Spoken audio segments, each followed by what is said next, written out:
I don't know why they call her egg lady, but people appreciate just an egg and a tortilla or an egg and an apple.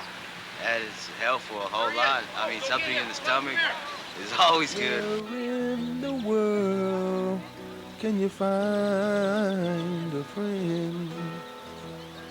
How would it be if friendship would never end?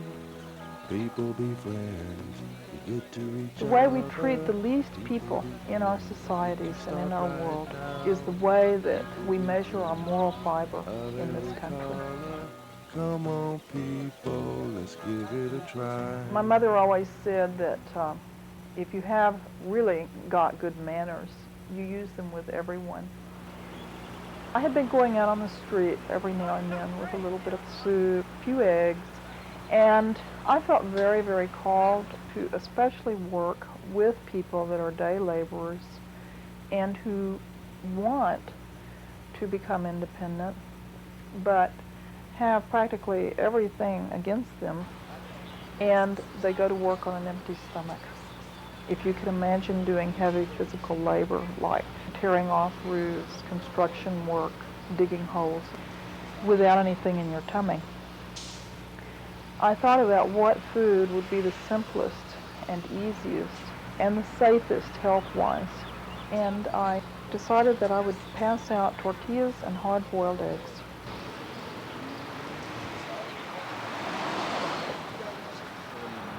It's a very lonely place, and Lynn broke that down for the hundreds and thousands of men and women on the streets of Austin, who begin to know each other by name. How long have you known one another? At least 6 years. Oh, yeah, every bit of 6 years. Yeah. We spend the winters together in church halls. Yeah. Yeah. That's a trip. In the winter, we offer shelter for men and women and families from the streets in parish halls. When I run into someone the next day, they'll say, well, how are you doing? And I'll say, last night I spent the night with 100 of my favorite men. And of course, they sort of look at me oddly. Well, this is Bicycle Scotty. All right. And how long have I known you? About 5 years, 7 or 8 years, something like that. A long time. People that we get to know, of course, become involved in our lives, and we become involved in theirs. When they go to jail, when they die, when they go to the hospital, when they're stabbed, when they have whatever happens in their lives happen, we're part of that. We rejoice and we cry. A young man named Gary attempted suicide and actually slit his wrists. And he has done this several times over the years, and Lynn heard of this. One of the guys called her and said, hey, Gary's trying to kill himself. And Lynn went out and started hunting for him.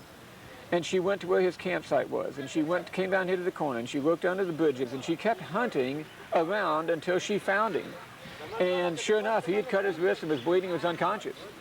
And she then took him to Brackenridge Hospital, and they, patched him all up. Many times there's nothing we can do except just be there. Lynn has taught me a lot about just listening to people, not about imagining that I know anything about what they need, not that I know anything about who they are or what their problems are or what the solutions might be. It's the most important thing that I've learned from her is just to listen. Someone would make a very generous donation to the Catholic worker. We'd start feeling a little smug, like, oh, hey, there's money for next month's rent. We would turn around and Lynn would have given it to someone and explained to us her whole anti-contingency theory, is that Christ wasn't thinking about tomorrow morning's breakfast. He was feeding everybody right now. People give me money and say, spend it on yourself, but a lot of times spending on myself is taking people with me to get a hamburger or an ice cream cone, because the people that I have met are really my best friends. People be friends. You roll down your window. People be friends. Talk to me. People be friends. Make our lives easier. Come on, people. It's friends we must be. He wants an egg about so big, just right for the stomach.